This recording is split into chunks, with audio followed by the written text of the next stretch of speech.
Welcome to From Creation to Eternity. In this episode, we begin at the very beginning of time when God created the world, the fall of humanity, and the first death that marked the beginning of a new story, a story of God's love, mercy, and his plan for redemption.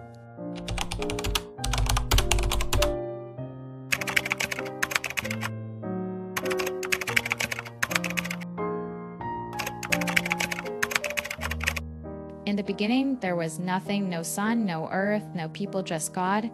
Then God spoke and everything began. On the first day, God said, "Let there be light," and light came into being. He separated the light from the darkness and called them day and night.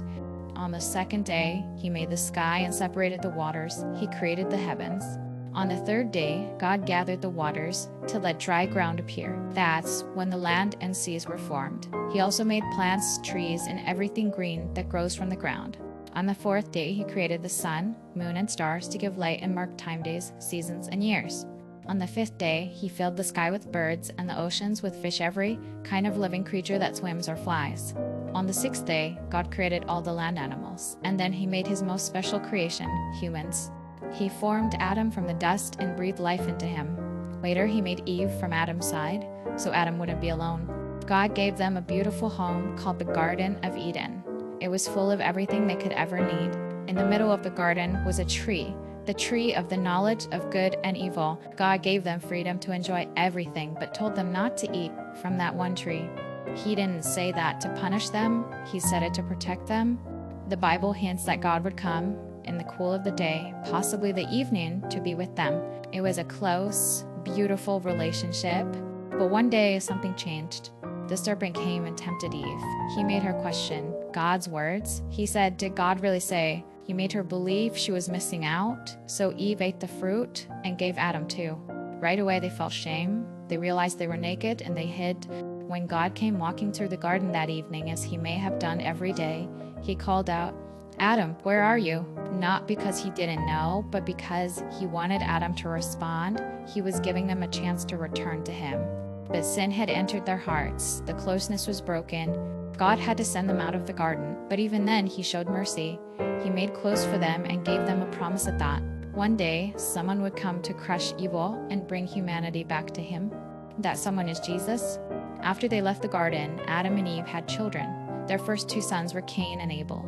Abel loved God and gave him his best offering. Cain also brought an offering, but his heart wasn't in the right place. God accepted Abel's offering, but not Cain's.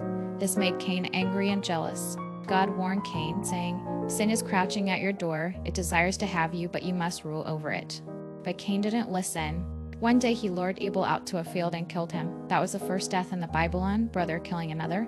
Even in Cain's failure, God still showed a level of mercy. He protected Cain from being killed, even though there were consequences for what he had done.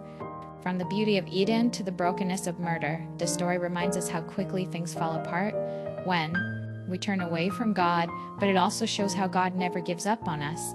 He keeps reaching out, calling us, even when we hide. God created us for relationships. He walked with us, he spoke to us, and even when we failed, he didn't turn away.